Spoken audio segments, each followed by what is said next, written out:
Hell's Gate. Yeah.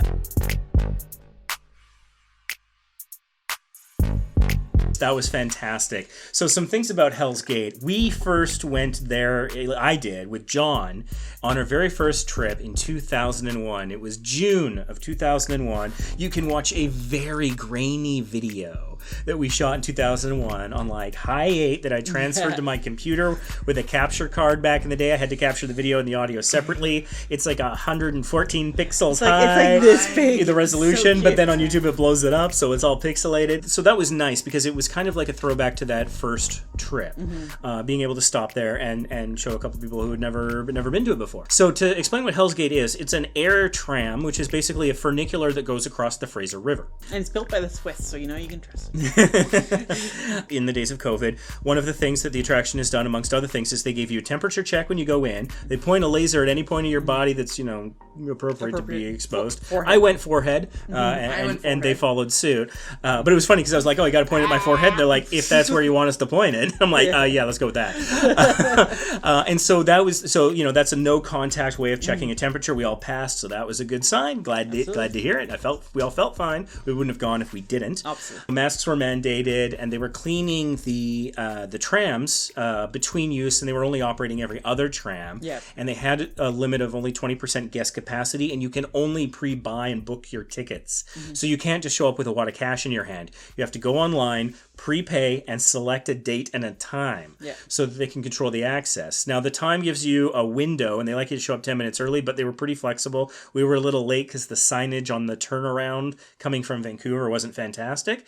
So that worked out, and so we went in, and the people were lovely. Yeah. They had shut down the fudge factory and the gold panning activity area, which I think Julian was disappointed about because it looked fun. But they had the gift shop to open with limited capacity. One of the weird things about traveling during COVID is that it was so deserted. We did a live stream from that on our YouTube channel. You can go check out if you like. It was just a brief little 10-minute thing talking about our experience. That was a lot of fun. Yeah. And one thing that's interesting, though, is I was reading after that about how COVID so rarely transfers through surfaces. And so the article I was reading was criticizing, saying that it's almost like, that, how they call the TSA security theater. They say that this is like... cleanliness theater. Yeah, something like that. And so, that's interesting. Is that making a huge impact, I wonder? And maybe it is psychological, but if that makes people feel more comfortable, and even if it cuts down on a very small amount of the spread, I'm all for it. Well, and also if it reminds them, I should probably wipe down too. It raises awareness that way and keeps it front of mind, so that you're a little bit more careful about I'm wearing okay your with mask that kind and of things theater. like that. Absolutely. Yeah, and because they're only operating at 20% guest capacity, and because you pre-book your time, we didn't wait very long at all. It was a fairly quick process. They had it down to a very quick routine, which I thought was great. And so for me, it was definitely fun going back and having it be a little bit more empty. When I went there with John, we actually interviewed random people for a gag that we did in the video about the fact that John was expecting fire and brimstone from Hell's Gate. So we'd interviewed all these people, and there was that was kind of funny. One thing that was also funny in that video is we were taking the tram across, and there's a tram operator who gives you a brief history of the tram in the area.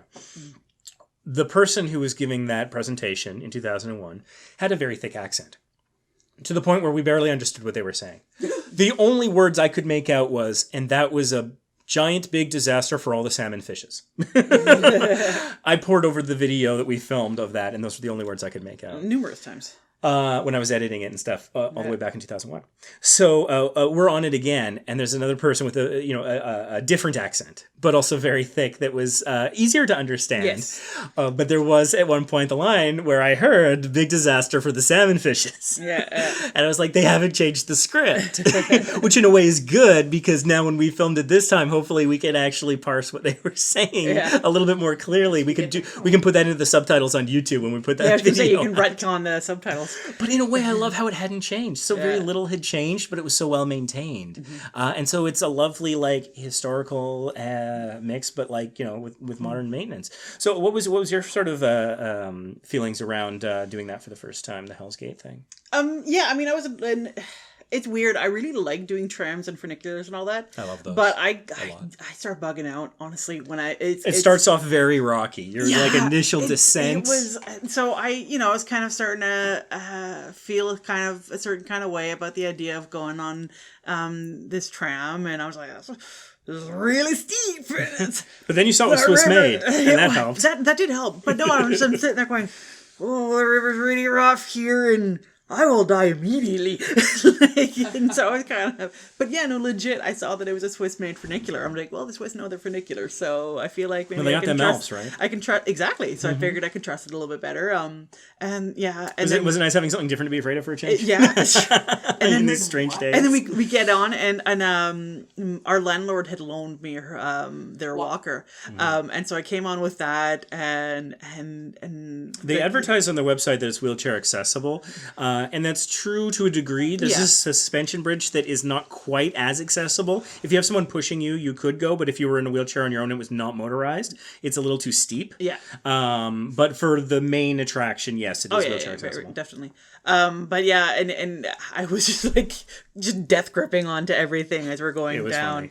Funny. I was tripping. I was not happy. I mean, I settled down eventually, but then there was rocking out, like, stop rocking. It wasn't me, I swear. And then, but no, it's fantastic, and there's a lot of on the second go around. There are a lot of options to sit for people who want to sit, for people, again, who have mobility issues. Yeah, it really wasn't all that busy, which was really fantastic. So you can it was really easy for everyone to maintain social distancing and whatnot. And find a seat. And they only put like 6 or 7 people at most on the, because I think... Yeah, I think we had maybe 8, going down and almost like half no that coming more back than up. 3 or 4 groups, I think. Yeah, and they were fairly small groups. And then we had that cool guy who ran in, who liked your t-shirt. And, oh yeah, that was amazing. There's the Vacation Impossible t-shirt. We have 2 designs. The first one has like a giant animated my head coming out of a ship, and the website for our YouTube channel. Yeah. And so the guy comes up to me as we're getting off the first tram, and he says, hey, what does it say on your shirt? And so I launched onto my little elevator pitch and sales, and I was like, oh yeah, we're a travel channel, and we'll get you hooked on cruises, and we'll show you how to do it cheaply and more often and all that stuff. Guy whips out his phone and subscribes right away. Yeah, that was cool. Yeah. I mean, it wasn't quite as cool as when I was on the Carnival Vista in January, and somebody came up to me because they recognized me from the YouTube channel and asked to get their picture taken with me. That was the coolest thing. I think I talked about it in the last podcast, but that was still awesome. I remember hearing about that. Yeah, that was cool. But yeah, no, I absolutely enjoyed Hell's Gate. It's funny though, because I've lived in Vancouver most of my life. And that was my first time going to Hell's Gate. And I used to live in that region, or close-ish to that region. So whenever I'd go between Vancouver and where I used to live, I passed Boston Bar where Hell's Gate is all the time. And I'm constantly driving past it, and I would think to myself, one of these days I should check it out. And, 30, almost 40 years later, I finally do. I booked it without checking. If they wanted to go, I'm like, no, we're doing this. We're doing this thing. And I'm so glad you did that. Julian, what did you think of Hell's Gate? Not what I was expecting to have the gate to hell. Much like John on that first trip, I think. You were expecting more fire and brimstone? No, I was expecting a bit of fire. You wanted a literal gate. I wanted a literal Not just the gate we went through to get on the tram. But also, it wasn't hell. No one was watching Attack of the Clones.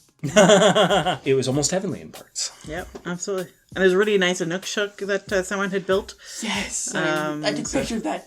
I was addicted to taking pictures. Yeah, we got a burgeoning photographer here. Yeah, he grabbed the DSLR and just took to it like a fish to water. So make sure you check out our Instagram. Vacation Impossible on Instagram, as we'll be slowly sharing these pictures over the coming months. Particularly as people aren't necessarily able to travel, you can live vicariously through our pictures.